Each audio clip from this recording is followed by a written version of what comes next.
To some, the idea of Noah's flood conjures up images from Sunday school Bible stories of a small boat overstuffed with cute animals that gently bobbed in an ocean for 40 days. Many simply call it a myth. Fewer and fewer these days believe the flood account from Genesis 6 to 9 is actual history. The Bible frames the flood as an actual historical event, one that involved a specific family of 8. Genesis says the flood lasted for a full year, engulfed the entire world, and preserved animals, plants, and humanity from well-deserved judgment. The flood represents the most detailed account of any single event in the Bible. Both the Apostle Peter and Jesus even referred to the Genesis flood as a real historical event. So it's safe to say that the credibility of the Bible, and even Jesus himself, hinges on whether the flood account actually happened as described in Genesis. Join us now as we reveal how Noah's flood lines up with brand new scientific research. Over 1,800 oil well boreholes from 4 continents have all been compiled and mapped. The newly emerging map tracks the thickness and extent of each rock type as they were laid down by the flood. This research reveals the same 6 megasequences of sedimentary rock deposits across multiple continents. Each megasequence contains a huge stack of rock, often with coarse-grained sandstone on the bottom, then finer-grained deposits like shale, then topped by limestones. Each megasequence is bounded above and below by flat, eroded surfaces called unconformities. A few places on Earth have layers that represent all 6 megasequences. How did they get there? What do they say about Noah's flood? Catastrophically water-deposited sedimentary layers top most of the world's continents. Would Noah's flood bring lots of water and lots of mud? Geologists agree on the 6 megasequences, but they differ on the timescale in which they happened. If they took millions of years, then they have little to do with the flood, but if they were all deposited rapidly and recently, then the flood should come to mind.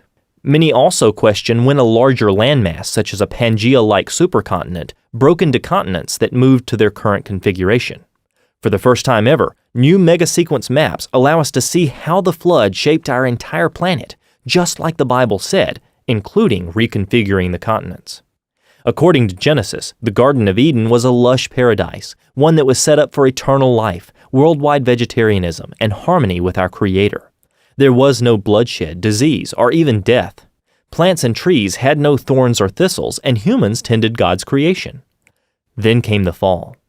We disobeyed God and ate the forbidden fruit. Sin entered the world, and death through sin. Suffering, pain, mutations, and cancer now plagued humanity. Plants and trees grew thorns, and we transitioned from keepers of a lush garden to laboring farmers. The earth and universe began to decay and groan under the weight of sin's curse. Not even 2,000 years later, humanity had turned so corrupt that God sent the flood as a judgment against us. For God saw that the wickedness of man was great in the earth, and that every imagination of the thoughts of his heart was only evil continually. And God said to Noah, "The end of all flesh is come before me, for the earth is filled with violence through them, and behold, I will destroy them with the earth." God instructed Noah to make an ark, a word that means box or chest, to specific dimensions, materials, and construction. And Noah did according unto all that the Lord commanded him. And Noah and his family entered the ark along with 2 of every basic kind of land-dwelling, air-breathing animal with nostrils. These add up to about 5,000 pairs of animal kinds needed to reproduce all the variety in animal life we have today. Then, in the 600th year of Noah's life, in the 2nd month, the 17th day of the month, the same day were all the fountains of the great deep broken up, and the windows of heaven were opened. These 2 events, the fountains of the great deep breaking up and the windows of heaven opening, began the first day of a 371-day-long calamity that resurfaced the earth and killed everything that moved on land. Hot magma mixed with steam pierced the earth's crust. Giant rifts or tears ran thousands of miles across the planet. Scalding hot magma vaporized massive amounts of water that jetted into the atmosphere. The water fell back to Earth as intense global rain, along with torrential rain from heaven for 40 days. Worldwide catastrophic rifting caused massive mud-filled tsunamis to speed across deep ocean floors, then onto shallow ocean floors, killing everything in their path. The first megasequence wipes out mostly shallow marine habitats. The bursting fountains of the great deep spew out megatons of magma and carbon dioxide. Sure enough, The first megasequence rocks show a spike in volcanic activity and massive amounts of carbon dioxide. During these first 40 days, intense water currents overtopped most of the flooded continents. Water-laden sediment travels at highway speeds. Thick sediment blankets start covering low regions of the continent. Fossils show that the first 3 megasequences buried the shallow seas that were filled with marine life, as these deposits have almost no trees or land animals. All 3 megasequences covered similar environments across North and South America and Africa, the 3 continents mapped so far. One global cause, Noah's flood, best explains this one worldwide effect. Then by the 40th day of the flood, the Absorica megasequence began hitting. The maps show that this is when things got much worse. Something shoves the water over the tops of even the high lands from that ancient world. The newly forming ocean floor offshore is so hot that it starts very thick, pushing up the ocean waters from beneath. Sea level rises dramatically. Molten magma rises and fills the widening gaps, pushing the mid-ocean ridges wider. The hot ocean floor shoves against the continents, then slides beneath them like giant conveyor belts, deep beneath the earth in some places. Rather than the conventional model that has the seafloors spreading slowly, this runaway subduction actually happened quickly, moving at about 5 miles per hour, due to the heat caused by the friction and pressure of the rapidly subducting plates. As the diving ocean plates subduct under the land, they push down the continental edges and then release them, creating tsunami cycles that blanket the continents, just how tsunamis happen today, only more intense and frequent. For example, the most powerful earthquake ever recorded in Japan, and the 4th largest in history, was a magnitude 9.1 earthquake that occurred in 2011. This earthquake was caused by an undersea megathrust about 45 miles east of the Japanese coast. At the center, there was a 160-foot slip between the overriding plate that was part of Japan and the underlying Pacific plate. The sea bottom rose about 23 feet when the fault unlocked, and the resulting earthquake triggered a devastating tsunami that was 133 feet above sea level and traveled inland for 6 miles. The tsunamis occurring during the flood, however, were different, much different. With the ocean ridge bursting open rapidly and pushing the ocean floor under land continents on a worldwide scale, tsunamis were happening in cycles, several every hour, and with long stretches of subduction zones active at the same time. The incoming phase of a tsunami has a much higher speed and is highly turbulent, which keeps the sediment in suspension, but it leaves behind layers of sediment as it slows down in the retreating phase. This cycle repeats several times every hour during the 150-day inundation stage of the flood, first entombing the shallow marine life, followed by land creatures in different habitats and elevations, leaving behind what we see today in the fossil record.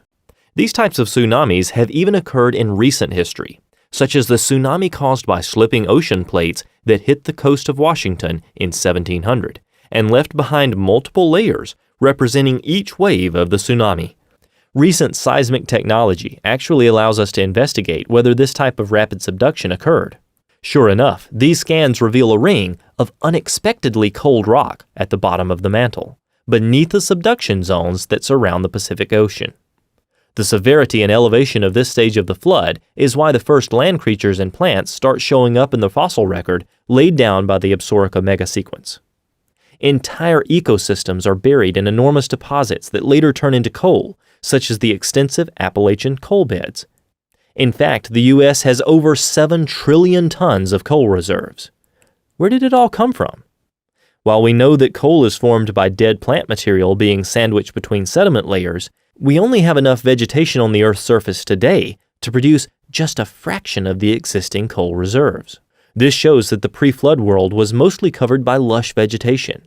The rising floodwaters and tsunamis that were necessary to sweep over the land and bury vast amounts of vegetation that turned into coal are best explained by a catastrophe of worldwide proportions.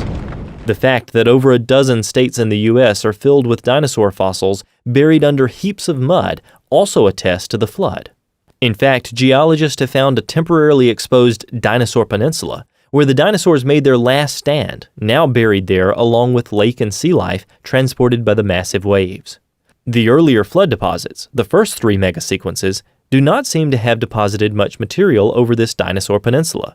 Only a few hundred yards of sediment remain along the margins, and in many places, no deposition is left at all. Deposits thousands of feet thick occur east and west of this temporarily exposed peninsula that extends from Minnesota to New Mexico.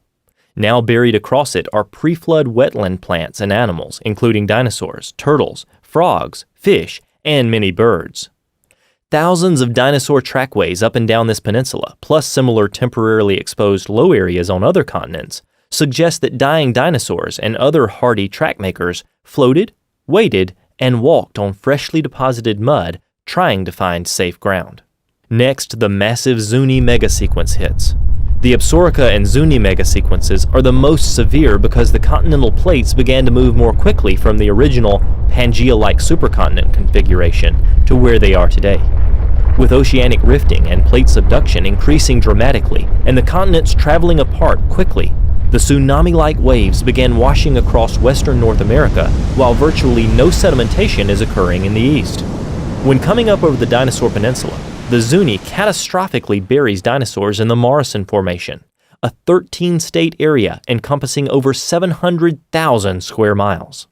This Jurassic unit includes at least 141 massive dinosaur boneyards where dinosaurs like Camarasaurus, Diplodocus, Apatosaurus, Stegosaurus, and Allosaurus are found.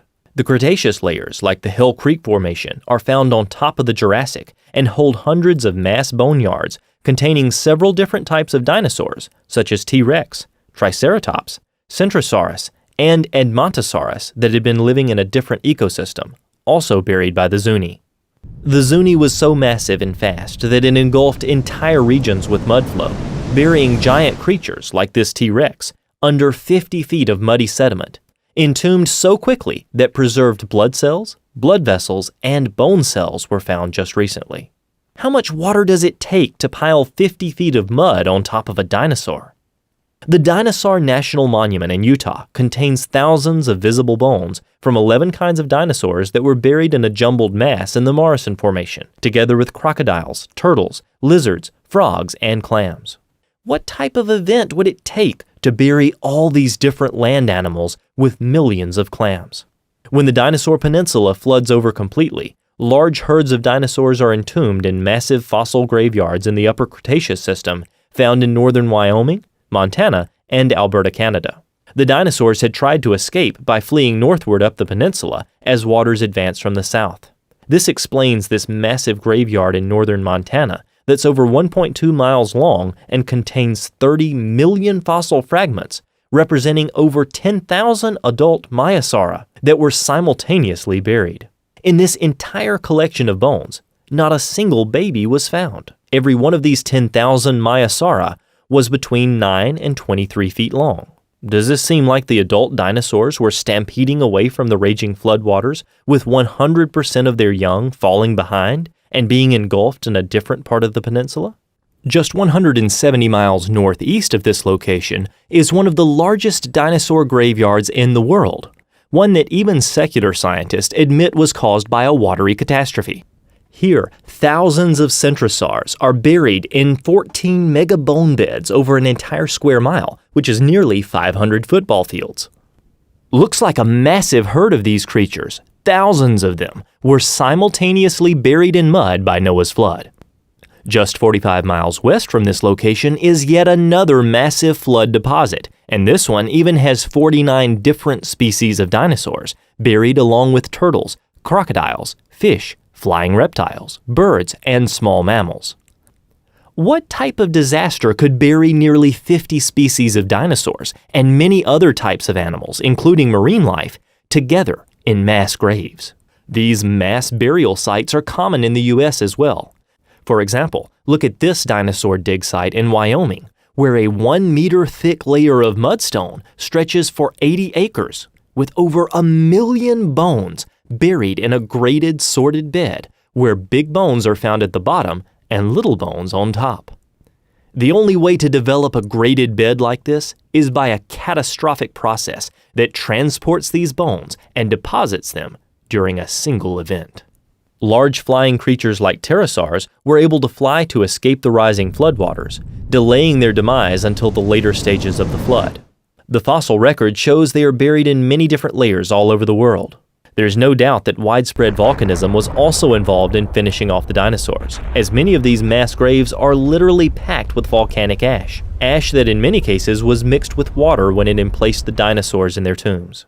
One section of the Morrison Formation, called the Brushy Basin Member, spreads across 5 states and includes over 4,000 cubic miles of volcanic materials. Without a single volcano in the Morrison Formation, geologists believe this material had to be carried all the way from volcanoes on the west coast, volcanoes created by the magma rising from the subducting ocean crusts plunging under the land. Today, these subduction zones form the Ring of Fire, responsible for over 90% of our earthquakes. The Bible records that on the 150th day of the flood, God made a wind to pass over the earth. The waters started to recede.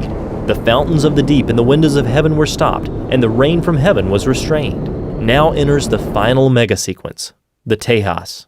Here, after the water peaked over the top of the highest remnant of the pre-flood world, it began to rush off the continents, eroding and reworking some of the deposits laid down in the previous mega-sequences, especially carving away at the Zuni deposits. This final sequence appears to have been different than the others because there was a reversal in flow direction as the waters began to sheet off the continents. This flow reversal transported much of the fossils deposited earlier off the highest uplands, spreading them towards the edges of the continent. The evidence points to the Tejas draining the floodwaters southward off of the U.S. towards the Gulf of Mexico with a sheet wash pattern all at once. This is why we find massive sand deposits in the deep water of the Gulf of Mexico. Billions of barrels of oil have been discovered there, with much of it found within a massive 1,100-foot thick bed of pure sand in over 7,000 feet of water, over 200 miles offshore.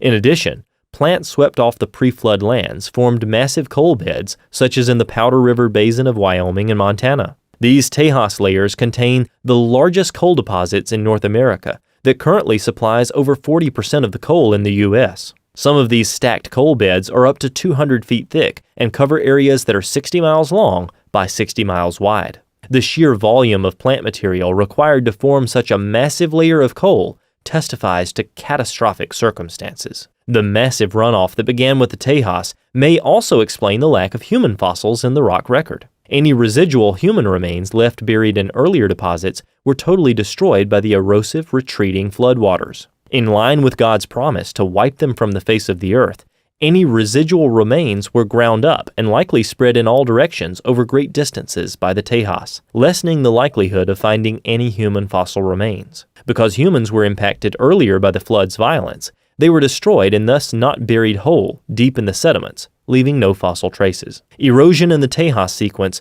would have affected the strata beneath, wiping away even traces of human remains buried in earlier layers. When God stopped the fountains of the Great Deep on day 150, the new ocean surface began cooling and sinking, allowing the floodwaters to lower as they sheeted off the continents into the new ocean basins. Psalm 104 describes the mountains being raised at the end of the flood and the waters draining down valleys and off the emerging new land surfaces.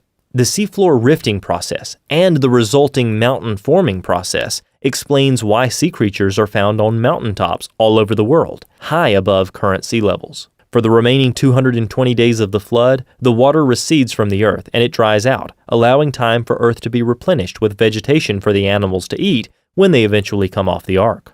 This year-long catastrophe left behind a vast number of proofs that, quite frankly, make its occurrence obvious. First, we have the staggering volume of fossil-bearing sedimentary rocks around the world. Over 1 mile thick on average, billions of dead things buried in rock layers laid down by water all over the earth. And the sediment they are found in lies above sea level. What sort of water process could emplace so much sediment above sea level on top of the land surface? Another clue is the vast horizontal extent of individual sediment layers with little to no erosional channeling between successive layers. What sort of transport and depositional process could conceivably generate such uniform layers over such vast horizontal distances? Many of these layered beds are separated by bedding planes on the scale of inches to feet, a feature so common that few stop to think about how it happened. It's as if the sediment is being deposited in pulses in a repeating manner, with each pulse producing a thin layer commonly found around the world. The flood tsunamis provide a perfect explanation, and it happened so quickly that there was no time between deposition of the layers for surviving critters to burrow into the layers and churn them over. What has been discovered, both from a creationist as well as from a secular understanding, is that much of the continental fossil record was already in place before any of the present-day ocean crust had come into existence at a rift zone. For example, all of the trilobite fossils had been deposited, plus all of the older coal deposits had already been formed before any of the present-day ocean crust had formed. Since in creationist understanding, the presence of fossils is a completely trustworthy indicator of the action of the flood, this means that much of the flood cataclysm had already unfolded and had generated fossil-bearing sediments on the continental surface before any of the present-day ocean floor had appeared. It further implies that all of today's ocean floor formed since the onset of the flood, during roughly the latter half of the cataclysm. It also means that all of the pre-flood ocean floor, plus the ocean floor formed during the earlier portion of the flood, must have been recycled into the Earth's interior during the cataclysm. These considerations indicate in a compelling way that rapid plate tectonics must have been a major aspect of the year-long flood catastrophe. This 6-megasequence worldwide flooding process perfectly set the stage for the subsequent ice age. The oceans had been tremendously heated by the rifting that had taken place across the 45,000-mile ridge system, and the creation of a completely new seafloor of hot lava as a consequence. This caused an abnormal amount of evaporation, and thus continuous rain that was likely worldwide. The volcanic activity created by the subduction zones that created the Ring of Fire would have spewed volumes of ash and aerosols high into the atmosphere, resulting in cooling, especially in the higher latitudes. These factors combined to produce an ice age that lasted a few hundred years, but ended as the conditions that caused it waned. The ark came to rest on the mountains of Ararat in the 7th month, on the 17th day of the month. Just as Noah and his family entered through the single door of the ark to be saved from the flood, there's only one way of salvation today. Jesus Christ in the book of John says, "I am the door. By me, if any man enter in, he shall be saved." Through his death and resurrection, Christ paid the penalty for our sins, offering salvation to those who will receive him. With so much evidence supporting the historical foundation of the Christian faith, we pray that you will consider following Christ as the only way for salvation. As many as received him, to them gave he power to become children of God, even to them that believe on his name, which were born not of blood, nor of the will of the flesh, nor of the will of man, but of God. John 1:12-13. Are you a Christian student looking for answers about what the Bible teaches about creation, the fossil record, dinosaurs? Download the Genesis Apologetics app from the iTunes or Google Play stores for answers to these questions and more.